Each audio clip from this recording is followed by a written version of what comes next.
Welcome back to Gaming Top Down. Today we're taking a look at Harvest, the latest game from Keymaster Games designed by Trey Chambers.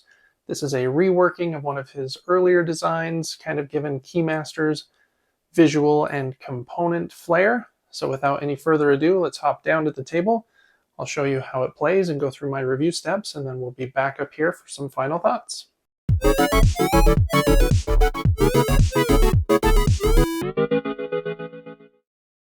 Alright, here for how I store the game, it's pretty straightforward.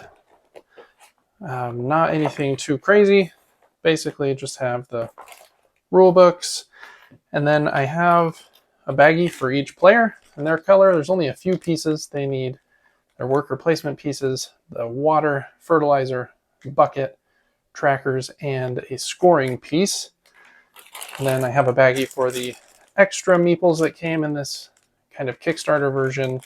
I prefer the wheelbarrows, to be honest, but these do look nice. They're very high quality. And then I have a tiny baggie for the forest die and the round tracker. A little bin for the coins. A baggie for the sunrise tokens and the kind of your own individual player tokens. A bag for all of the plants, for the solo tiles, for the farm, or excuse me, the forest tiles, and then for the different character cards that are in the game. So just a bunch of baggies. Then the farmer's market tiles I just kind of have in here next to the player boards that look like this. And then the game board. I actually have a bunch of the empty punch outs at the bottom because this box could be a little bit smaller in my opinion. Maybe they're planning an expansion or something, but pretty simple storage solution, nothing too crazy there.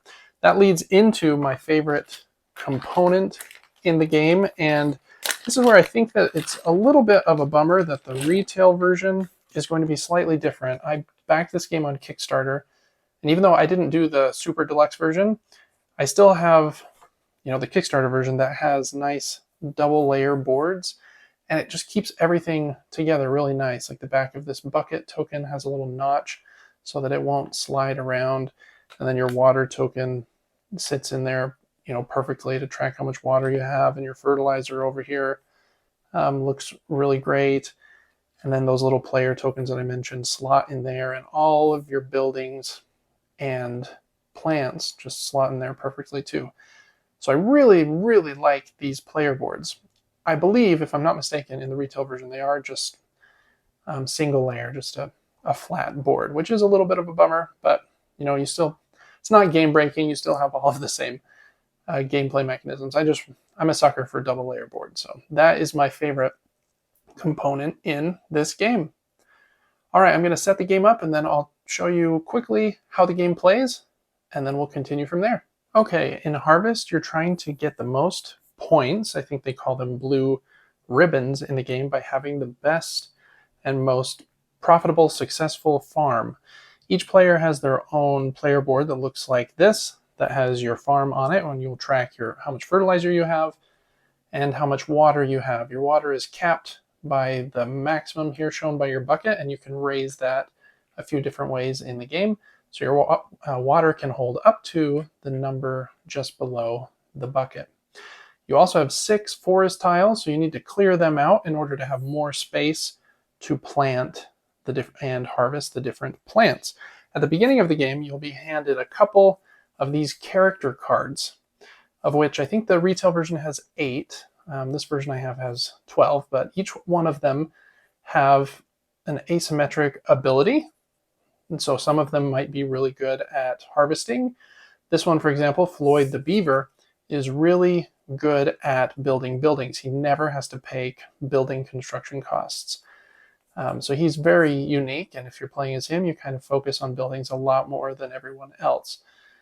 This character is really good. You can pay 1 coin and move one of your workers at the end of a round to an open spot, basically getting a 4th action turn, where everyone else will primarily have 3. So each character has a really cool ability, and playing with the different characters has definitely felt very different. One of my favorites is Willow the Wolf.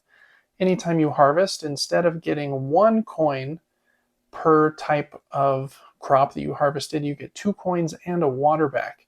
So you're incentivized to harvest as many times as possible. Really cool characters. The artwork is really great. These are nice big linen finished cards that just sit next to your board, kind of like so. So you'll get a couple of those to choose from and a couple of these sunrise tiles here that will go inside your board right here. And that will give you some special ability that you get at the beginning of each of the 4 rounds of the game. In this case, I could build a building or get a coin at the beginning of each round of the game. And I would just set that there to remind myself of that.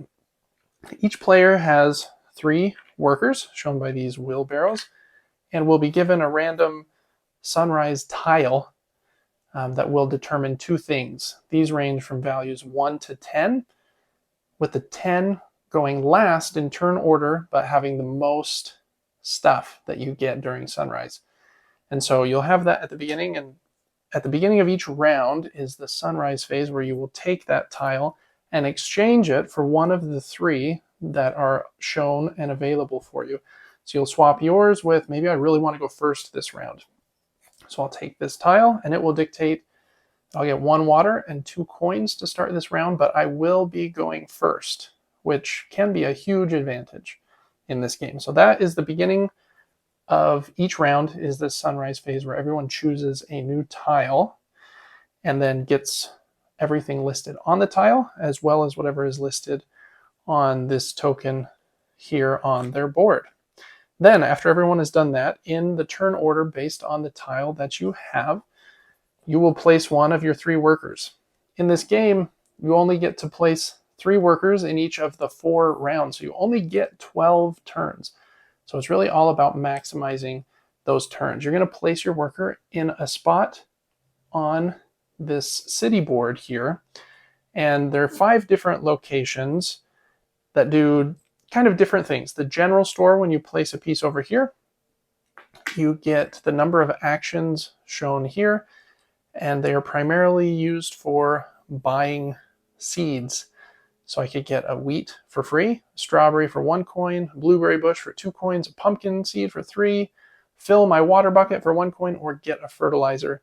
And then I have 3 actions, so I could mix and match those however I wanted. I could get 3 fertilizer, or 1 wheat, fill my bucket, and a blueberry bush, as long as I can pay for it. So that is the general store. This spot that has the infinity symbol is one of the only non-blocking spots in the game, so you can go here, get a coin, and do 1 action, and then anybody else could go there as well. But once somebody is here on the 2 or the 3, they are blocked and cannot be used this round. Again, why the turn order on that sunrise tile can be so important. Next up is the farmer's market, and these will change from round to round, and they're double-sided, and there's, I think, 6 of them, and you only use 3 per game, and again, they're double-sided, so there's quite a variety here, and you can place your worker there to take whatever actions are listed there, again, paying the cost to do so. We'll talk about some of these in a minute, but that's upgrade a seed, get a fertilizer, take a field action, upgrade your bucket by moving your bucket up on your player board like so, filling your bucket, removing some forest and rolling the forest die. So these are kind of a mixture of the other actions throughout the town. I'm going to slide this to the left just a little bit. Next up is the trading post. Here you can trade up to this number of times the items listed on the left for one of the items listed on the right. So I can trade a seed for a field action, or for a forest action, or to upgrade a seed and get a coin, or I could trade 2 fertilizer to do that. So any of these can be traded for any of these, that number of times. The fields is kind of the main action where you will be planting, tending, and harvesting your crops. When you go here, this is the only spot in the game with a variable cost. the cost here is equal to the round number. So you can just look there. This would cost 1 coin right now to go there. And if I had 3 actions for my first plant action, I can plant as many seeds as I have, as long as I have the fertilizer to pay for it. So I could pay 2 fertilizer for this blueberry bush, 0 fertilizer for this wheat, and 1 fertilizer for this strawberry, for a total of 3. And that would be 1 action at the fields. Then for my next action, I could tend. Tending lets you spend water to grow a crop. Let's say I spent 2, well, let's start with the strawberries. 1 water will turn a strawberry into 2 more. So 1 water would grow and give me 2 more strawberries here. I forgot to grab them out of the bag, so let me grab those real quick. And as long as I'm growing out orthogonally adjacent from the original plant, you can just keep growing with as much space as you have, as long as you have the water to pay for it. Blueberry bushes are the only unique one. Once a bush is placed, it will never come off your board. And when you tend it, it doesn't grow into more bushes. It grows blueberries that sit on top of the bush like so. So tending has the costs listed here. Pumpkins, obviously expensive to tend, but they are worth the most points, and that is in the harvest action here. When you harvest, you take everything off your board, or all the plants, excuse me, or crops, I think they're called in the rulebook. Everything except for the blueberry bushes. So I would take this set of blueberries, this wheat, and these 3 strawberries, and I would score points equal to those. So I took 3 strawberries off, that's 3 points. Wheat is another point and a fertilizer back. So I'm at 4 points right now, and I took some blueberries off, so that's 8 points, plus the fertilizer I got, plus you get 1 coin per crop type. So you want to sell a variety to be incentivized to get coins. So I also would get 3 coins from the general supply for that sale. So in that 1 worker placement spot, I was able to do 3 actions. Plant as much as I wanted, tend as much as I wanted, again, as long as you can pay the fertilizer and water cost, and then harvest everything on your board. That's the only action you can't do as much as you want. You have to do all of it. So that's the fields where you'll be planting, tending, and harvesting. And then the last spot is the workshop over here on the right. When you place a worker there, it has a not equal to sign. You can't take the same action multiple times here. There are only 3 actions. For 1 coin, I'd pay that back to the supply. I can upgrade my bucket. For 2 coins, I can remove a forest tile, which on the other side will be a building that someone can then buy to place in their farm. It'll be placed in the top row, and then we'll slide down later on. And then I get to roll this forest die, which will give me some benefit. That roll would give me a fertilizer. I might get a wheat or a coin back, or even a strawberry. So that is the second action. And the third one is to buy a building. You have to pay the cost based on the row that it is in. And then you'll take that building and put it somewhere in your farm as long as you have room for it. There are 2 types of buildings. Ones with the lightning bolt will give you something immediately. This one would give you a strawberry and fill your bucket. This one would let you roll the forest die 3 times immediately. And then these ones with the snowflake on them are end of game goals. So they'll give you some extra points if you meet some objective. Every building will give you at least 2 points by default in the bottom right corner. Then again, those snowflake buildings can give you more if you meet some objective. This one is 4 more points if your water bucket is full at the end of the game.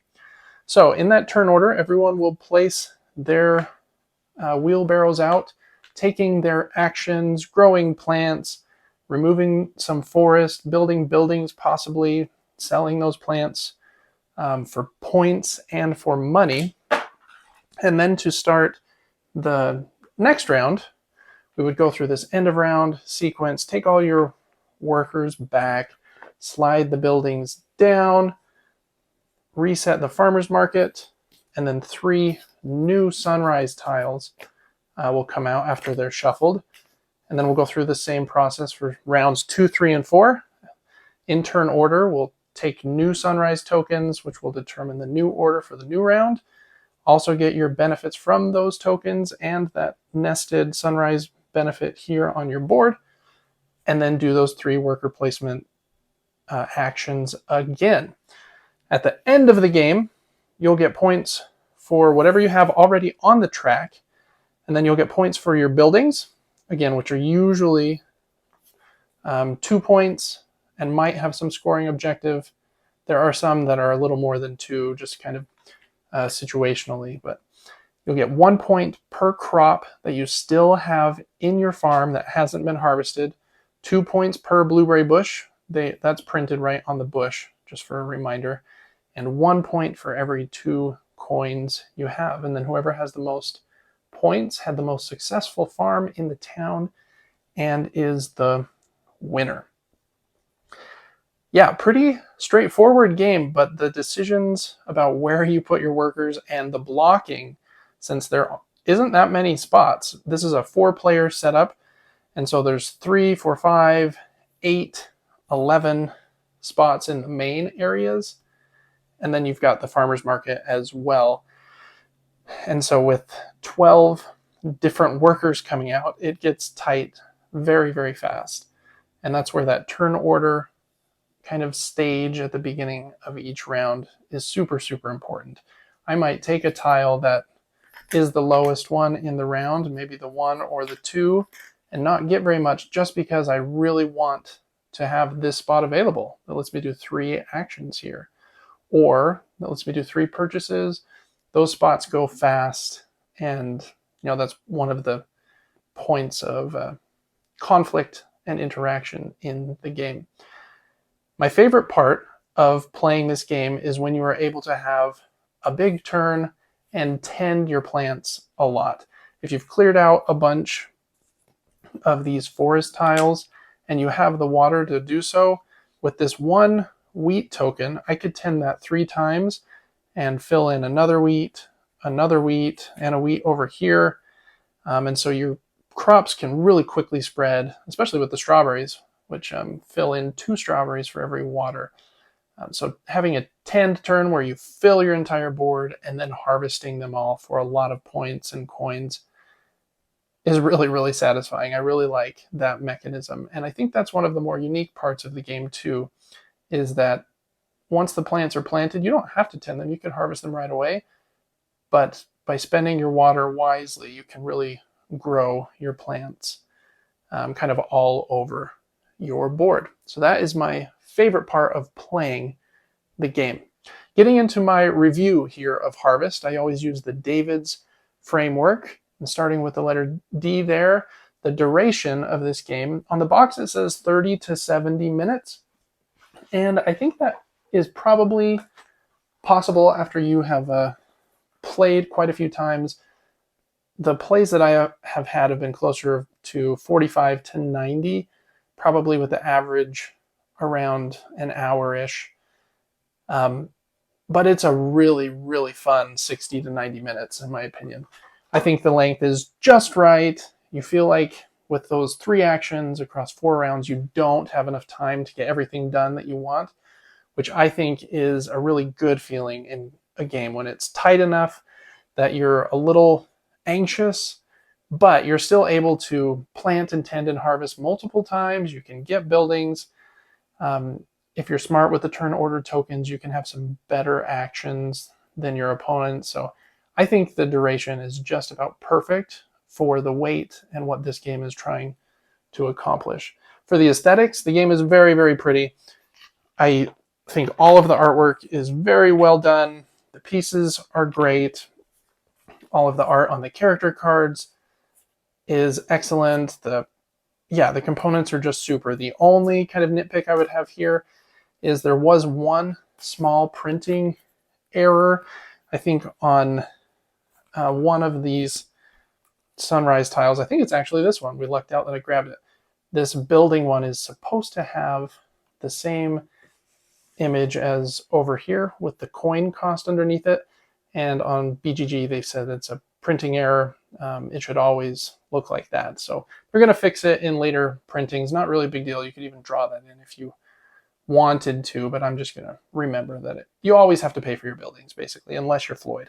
So I just made a mess of this board, but yeah, the aesthetics and all of the pieces are just wonderful. My wife's favorite part of the game is when you're able to get the blueberries on the bushes. Just really looks nice on the table while you're playing. And this is even just the retail-ish, the Kickstarter retail version. They have an ultra deluxe version where the board is replaced with a playmat, and all of the plant pieces are not cardboard tokens anymore. They are big wooden pieces. They look really excellent too, but these work just great, and all the tokens are high quality. So I think for aesthetics and visuals, this game really knocks it out of the park. All of the iconography as well. There are quite a few icons, especially over here on the farmer's market. When I'm trying to determine which of those spots I might want to go to, there's a lot of imagery, but it's all very clear. You know, this one is a bush, a pumpkin, and a fertilizer. Increase the maximum water you can hold, fill your water bucket, and build a building. Upgrade a seed following this path here. Upgrade your bucket. They're very, very simple. The iconography and art is just great. For variability, you know, I think that most of that comes in those two things that I mentioned, with getting a couple of these character cards to choose from at the beginning of the game, and you also get 2 of these tokens to choose from at the beginning of the game. And there's quite a few of them. So the way that those mix and match has felt very different. I've played as Floyd, and that's the only character that I have used where I really focused on buildings, just because you get them for free. With every other character, I've actually felt that buildings are slightly underpowered. The game is called Harvest, though, so I do feel like they want you to focus on the plants and the tending and the harvesting. So really only with Floyd have I felt that the buildings have been especially worth it from a point perspective. I do think the buildings are worth it, especially these lightning buildings where you're able to get some immediate action. This one fills your bucket and gives you a strawberry, which might be exactly what you need in order to set yourself up for your next plant, tend, and harvest action. So those are very situationally helpful.